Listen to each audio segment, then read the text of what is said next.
11 years. It's been 11 years since the last mainline Arkham game released, and with a few exceptions, Batman and all of DC have let Marvel single-handedly dominate superhero gaming since 2018. With 3 Spider-Man games, multiple ensemble games, and a Wolverine game coming later this year, it's safe to say that Marvel has superhero gaming in the palm of their hands. But here's the thing. Yeah, Wolverine is cool, and I love Spider-Man, but I think it's time for Batman to come out of retirement and remind the world why he's the greatest of all time. But what would a new Batman game even look like? Well, sit back, relax, grab some snacks, and let me tell you how to make the perfect Batman game.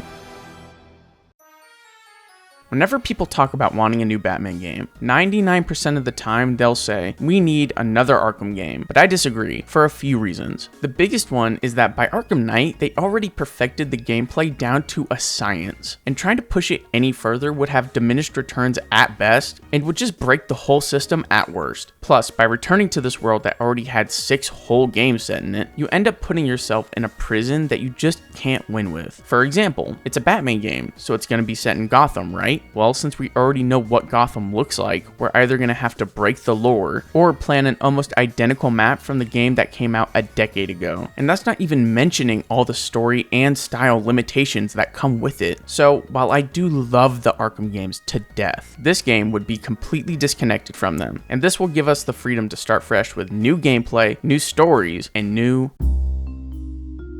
See, here's the thing. If this was anything else, the visuals wouldn't even get a section. And even if it did, it definitely wouldn't come before the more important stuff, like gameplay. But this is a special case, because this is the part I'm most excited about. My dream Batman game isn't in a realistic art style. Instead, it'd be cartoony. Similar to Sifu if it was a bit closer to the animated series. Now, I know a lot of people will hear that and write it off immediately because cartoons are for kids. First of all, just because it's not hyper realistic doesn't mean it's going to be silly or even unserious. I'll get into the tone in a bit, but I promise it ain't like that. Second, aside from the fact that this art style would be beautiful, it also comes with other benefits. Number 1, the visual difference. One of the biggest problems this game would have is setting itself apart from the Arkham games in the eyes of the average gamer. But this change in art style would solve this issue immediately. Number 2, time. A big reason games are taking forever to come out is the fact that they're chasing realism, and realism takes time. But with this art style, the game will still look beautiful without having to spend 10 years in development. Number 3, the biggest reason I am such a ride or die for this art style is so we can have as many different Batsuits as possible that look as good as possible. And the cartoony art style is just better for that. Because adapting something like Nolan's Batsuit into a more cartoony art style will still have the suit look amazing. But a lot of designs that look good cartoony have a really hard time not looking goofy as hell when you make them realistic. So with this art style, everyone wins. Now, before we move on to the gameplay, I want to talk about Gotham and the vibes of this game. So a bit ago, I said it'd be like Sifu if it was closer to the animated series, but what do I mean by that? Well, firstly, we'd shift the art style to be slightly exaggerated, so we can have more variety in the world and character design. But the main inspiration from the animated series will come from the aesthetic of Gotham. It'll be a mix of the 1950s Art Deco vibes of the old cartoon, some of Tim Burton's Gothic architecture, with a dash of noir undertones for flavor. If I had to put the vibe I'm going for into a word, it'd be classic. Now, I don't want it to be a period piece or anything, like Batman will still have his advanced tech and all that, but with a 1950s slant. Now, when it comes to the city itself, I want it to be as big as we can make it without losing the density and attention to detail that Arkham Knight has. And the cartoony art style comes to save the day again. Since it's not going to be hyper realistic, we'll be able to make it bigger, more varied, and quicker, all while still looking amazing. Now, while I don't have too many specifics in mind, the main things we're going for here are atmosphere, verticality, and immersion. Now, some of you are probably saying, how is it supposed to be immersive if it's not realistic? Pretty easily, actually. Some of the most immersive games I've ever played aren't realistic at all. Stuff like clean, unintrusive UI, good music, and avoiding things like lamp shading do infinitely more for immersion than dynamic horse nuts ever will. But one thing that is going to go a long way for immersion is actually having like people in the city, and not just ones you can swoop on for no reason. I don't know why we haven't got a single Gotham City that's actually populated like a city. Like, even if the city isn't completely abandoned, it's still uncanny how little people there are. Anyway, by now, I hope I've given you at least an idea for the vibe and general feel of this game. But presentation is nothing if you don't have good... Fight back! The free-flow combat of the Arkham games was revolutionary when those games came out, and it was so good that you can still see its fingerprints in games coming out today. That being said, we're not going to use it. What? Now, before you judge, I have 3 reasons for this. First things first, Arkham Batman is an absolute animal. This version of Batman straight up left the man part at the door. He is a straight demon in these games, and that's not a bad thing, but after like 4 games of playing as a Batman who could absolutely take down Superman with prep time, I'd like a game that puts the man back in Batman.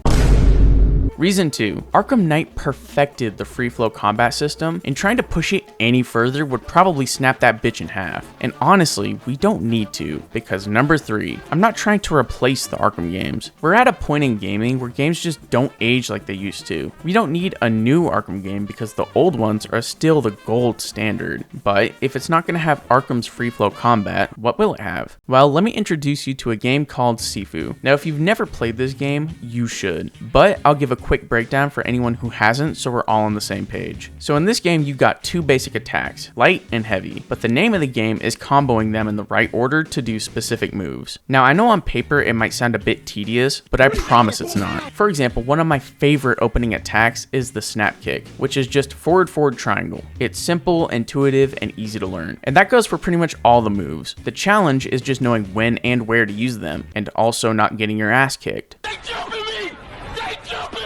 But lucky for us, we have 4 options to defend ourselves. Up first is the dodge, which in most games is one of the main ways you avoid damage. Not here though. Here it's more of a get me the hell out of here button. Next up is the block, which is just there so you don't immediately get your shit rocked when you mess up number 3, the parry, which is the main way you defend yourself, and it works exactly how you'd expect. But what really makes this game stand out is the 4th option, weaving.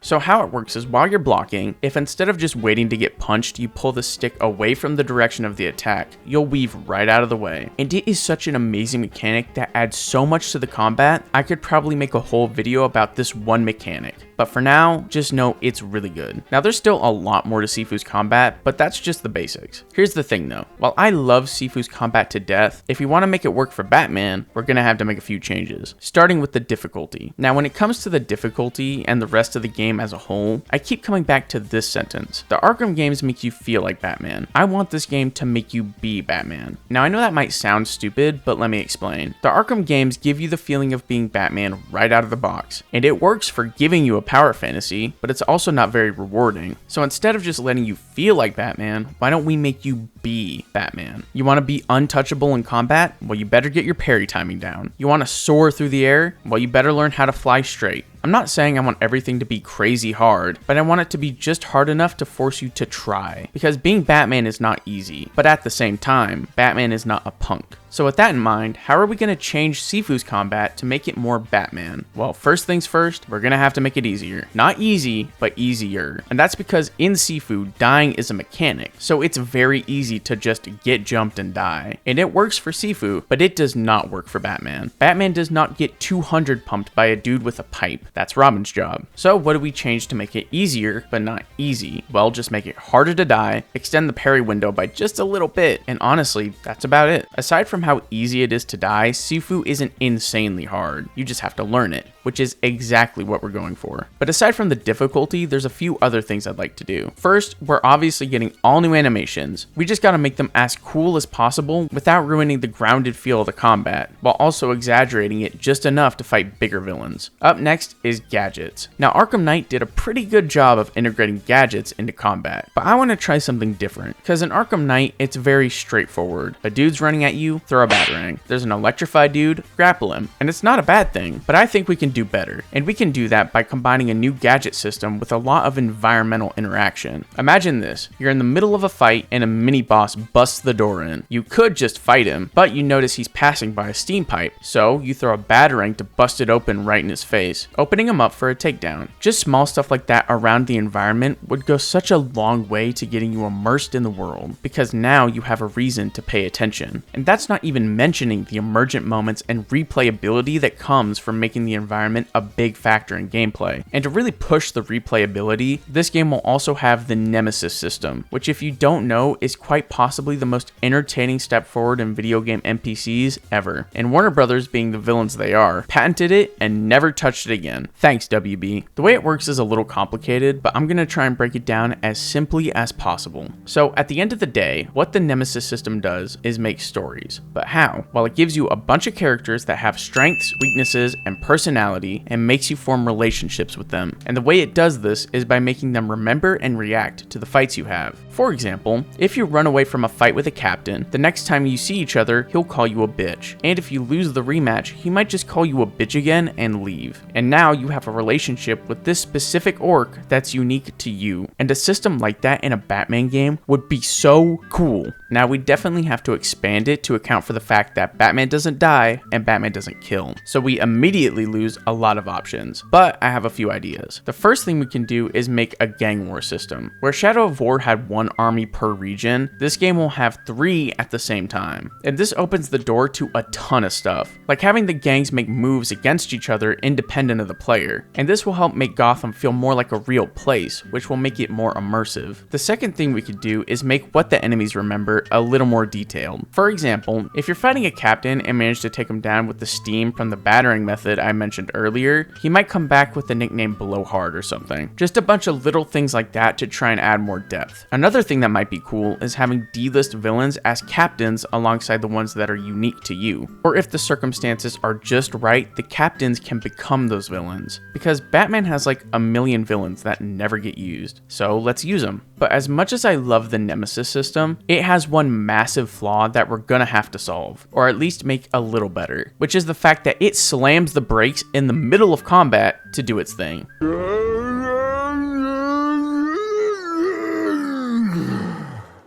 Why did we all stop to listen to that? Now, I don't have a solution yet, but I know there is one. We just have to find it. If you have any ideas, drop a comment. Anyways, that's enough about the combat. Let's talk about... If you're out there, show us a sign. What if I just turn around right now and see that? The stealth in the Arkham games has always been pretty good, but I think we can do better. So we're gonna go the same route we did with the combat and ground it a little bit. First things first, the gargoyles gotta go. Now before you get mad at me, let me explain. So a few months ago, I replayed all the Arkham games for a video I put out to pasture. But when I got to the Mr. Freeze section, I realized something. I had no idea I could do any of this shit. Why? Because all you do is wait on the gargoyles for someone to wander off and swoop on them. And it makes stealth pretty one note. So the first thing we gotta do is get them out of there. But where are we gonna hide without gargoyles? Well, the cartoony aesthetic comes in clutch again, because I want the shadows to be your best friend. Now, in a game with realistic graphics, shadows usually aren't that harsh, because light really doesn't work like that. But in this game, we can have more of a contrast between the light and the shadows without it breaking immersion, and without blinding the player. Also, hiding spots. Stuff like Batman hiding on roofs and dark alleyways would be really cool alternatives to every single room having gargoyles. The second thing that needs to go is detective vision. One, because it puts an ugly filter on these beautiful games, and two, because it does all the work for you. Instead, I think we should do what Metal Gear Solid 5 did and make you mark the enemies, which will make you pay more attention to your environment. And the gadget and environmental stuff from earlier still applies, but it's quiet now. The next thing I want to do is improve enemy AI. Now I know it's easy to say, just make them smarter, bro, without knowing how it works, but we gotta if we want to have advanced terror mechanics. So you know how in the Arkham games, the goons will get more scared as the stealth section goes on? Well, what if we turn that detail into a whole ass mechanic? So here's what I was thinking. Basically, the more dramatic you are, the more scared the enemies will get. For example, say two thugs are having a conversation across the room from each other. You could wait for them to stop talking and then take one of them out to stay hidden, or you could take one down while they're talking, causing the guy he was talking to be way more scared than if he just found him normally. Now at this point you might be asking, why would I want them to know I'm there? First, don't be so sassy. Second, remember how I said I want the NPCs to be smarter? Well, there's two reasons for that. One is so stealth is more engaging, and two is so that they can get more stupid the more scared they get. And if you scare them enough, they might run away or even faint. But why would I go through all this trouble when you could just not be seen in the first place? Well, you probably wouldn't, but that's the idea.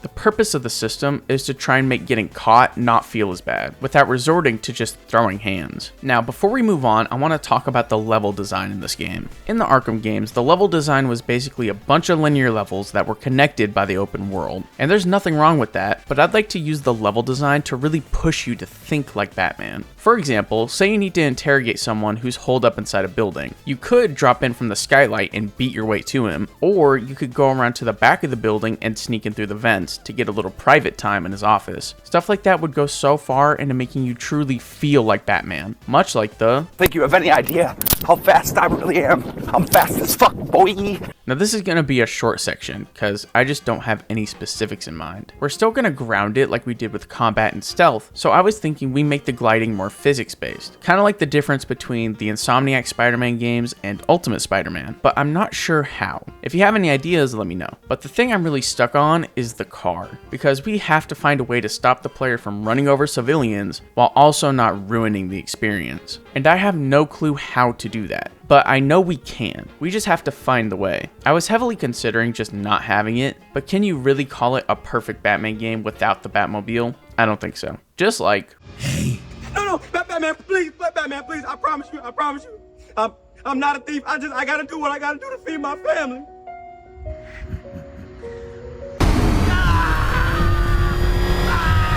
back when Spider-Man 2 came out, one of the things I was most disappointed in was the crime system, cause it sucks. And honestly, we haven't gotten a genuine step forward in video game crime systems since like the original Spider-Man 2, so we're gonna try and fix that. So the crime system in this game would be divided up into 5 tiers to make sure you never know what to expect. Starting with the first tier, which would be very small stakes crimes, like a purse snatcher, or 2 dudes mugging a guy. Just small stuff that takes like a second to solve, but adds flavor. Next is the second tier, which would have crimes like robbing small stores, car chases, jumpings, that kind of stuff. Now we have the third tier, which would be more serious crimes usually committed by one of the major gangs in the city. This includes stuff like hijacking big trucks, rigging explosives, and some D-list villains causing a ruckus. And that leads us to the fourth tier. Now this is the tier where shit gets serious. This is where crimes like robbing major banks would be, and where we get some crimes that you have to go inside the building to stop. And finally we get the fifth tier, which is a full-on supervillain boss fight. And I'm not just talking D-listers, I mean straight up A-list villains for you to fight in the city. Now those are the basics, but I want to expand on it a little bit. So the first 3 tiers are going to be the most common, but that doesn't mean they're going to be repetitive, because they're going to work very closely with the Nemesis system to keep it fresh. And some crimes won't even be crimes. Sometimes it's just saving people. And not in a boring way like Spider-Man 2. We're not helping people do their homework, but actually helping people. Now most of those are going to be on the low tiers, but I want one tier 4 crime where you have to rescue people from a burning building. Also, sometimes a low tier crime will be a trap, and you'll either have to fight more dudes than you thought, or sometimes even a villain. And this is where most of the D-list villains would be. And sometimes you'll just be in the open world and all of a sudden Deadshot's taking pot shots at you. But those special events would be very rare, just like crime tiers 4 and 5. Now I know it might sound counterintuitive to have the coolest stuff happen so rarely, but here's the thing. Half the reason it'd be so cool is because it feels special, but it can't feel special if it's always happening. So in this case, less is more. But before we move on, we gotta talk about the other half of the crime system, the gang war I mentioned earlier. In this system, there will be like 3 gangs active at a time, but like 8 gangs in total. And each gang will have some enemies unique to them, so there's a difference between them. So after you manage to take down a gang, after a while, another gang will pop up to take its place, to make you feel the never-ending war on crime. But if you do manage to take down all 3 gangs at once, you'll get a secret cutscene and a special costume, which conveniently leads us to... Alright, so when it comes to costumes, there's 2 things we need to talk about. One thing the Spider-Man games do that really gets under my skin is when they add a suit, but instead of adapting it into the game's art style, they make it in this weird style that doesn't fit the world at all. We're not doing that shit. We're gonna adapt every suit into the game's art style. Next thing we gotta talk about is suit passives. So in Spider-Man PS4, every time you'd unlock a suit, it came with the ultimate ability. And I never realized how smart this was until I played Spider-Man 2, which took all that and threw it away. Because even if you didn't use them, the fact that they were there made collecting the suits way more rewarding. So how are we going to do this in a game without ultimates? One word: passives. We bundle the suit with a matching passive that you can mix and match however you want. Also, we need to make the cloak go over the shoulders when you're walking around. We need it.